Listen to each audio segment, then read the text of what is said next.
Hey guys, Ryan with Crutchfoot Automotive. If you've got a Dodge Nitro or Dodge of any kind with active headrest, you probably know what this is about. So let me show you how to. So squeeze tab, pull it up as far as you can, right? Next thing you're gonna have to do is twist these. A little tough, but twist to the left.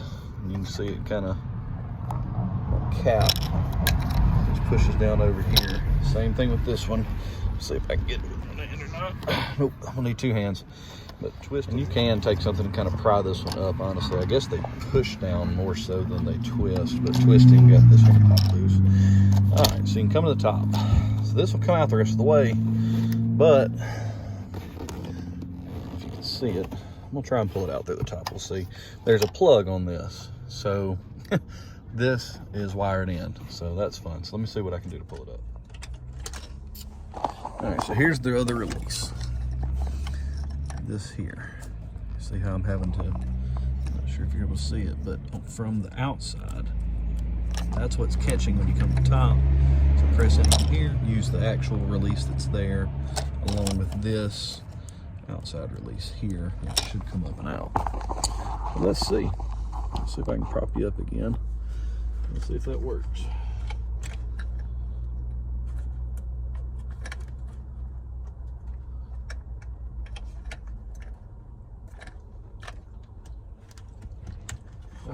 Second plug will not let me have it, so I'm gonna have to go in through here. So on this seat, if you'll pull out, there's two push clips there, and that'll let you kind of lift up and out here. Let's see how it exposes that. And then you've got this. Ooh, which way are you? There we go. This is the plug. I'm gonna pull this seat back through a little bit. Just a quick release. Do such with one hand. There we go. Now, the seat's locked again. Do the same thing now, it'll come out, and then you can replace the other one. And it's gonna have the same plug on the end. It's wrapped up in here, but not activated. So let's see what it looks like done.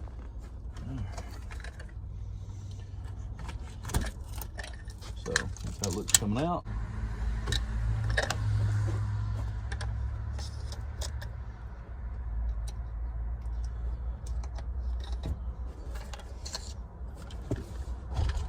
Don't forget these caps, because I tried to. Plug back in.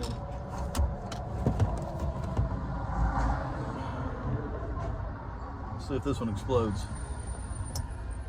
It didn't. Probably a good idea to disconnect your battery first, but hey. Push your caps back on. Yep, so they're snapped down. You don't have to twist them. And get your seat put back together, push back in, and you've done it. You have successfully put a new headrest in your Dodge or Jeep or whatever that has these. This is a 2010 Dodge Nitro, so if you've got active headrest from a Chrysler product, that's how you swap it. And anyway, hope it helps somebody. Good luck. We'll catch you on the next one.